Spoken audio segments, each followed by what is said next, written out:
Shadows of betrayal. The summer air was heavy with the scent of blooming flowers as Claire stood on her back porch, staring into the golden hues of the setting sun. Her mind drifted, as it often did these days, to the emptiness she felt within her marriage. Michael, her husband of 15 years, was a successful corporate executive. His demanding schedule left little room for family dinners or weekend getaways.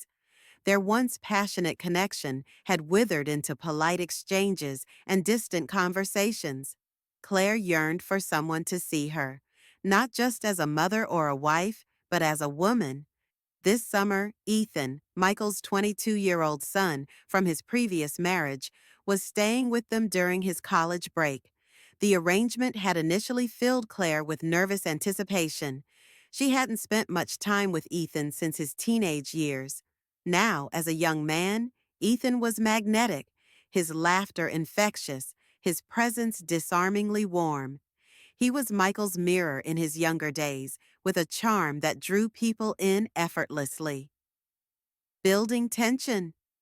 Ethan had always been respectful, but as the weeks went by, Claire noticed subtle changes. The way his gaze lingered a second too long, the compliments that felt more personal than polite. "You're glowing today, Claire," he'd said one morning as she poured him coffee. The words lingered, heating her cheeks long after he had left the kitchen. It started innocently enough. They worked together in the garden, talking about everything from his studies to her unfulfilled dreams of opening an art gallery. One evening, while Michael was working late yet again, Ethan offered to help Claire fix a broken cabinet in the kitchen.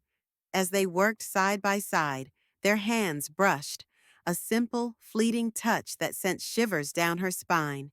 She caught her breath, looking up to see him staring at her with an intensity that made her heart race. That night, Claire couldn't sleep. Her mind replayed the moment in vivid detail. The way his hand lingered, the way he looked at her.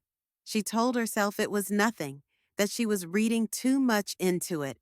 But when their conversations grew deeper and their time together more frequent, the boundaries began to blur.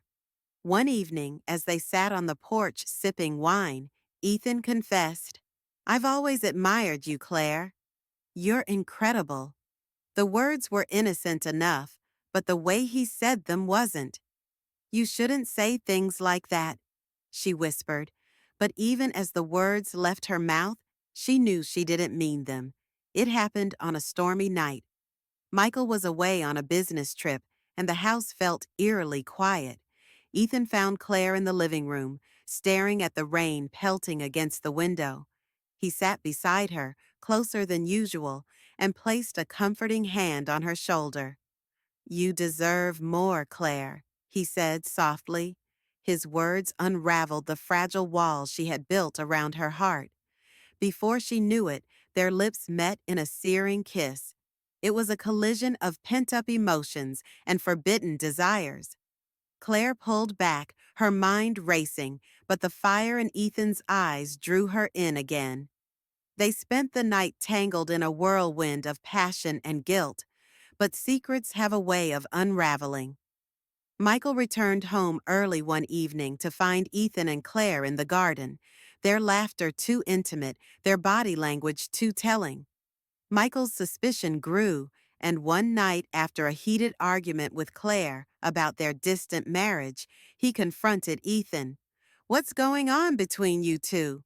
Michael demanded, his voice trembling with anger. Ethan froze, his guilt written all over his face. Claire tried to intervene, but the damage was done. The truth spilled out, shattering the fragile facade of their family. The story ends with Claire sitting on the same porch where it all began, staring at the sunset and wondering if the fleeting moments of passion were worth the cost of everything she had lost.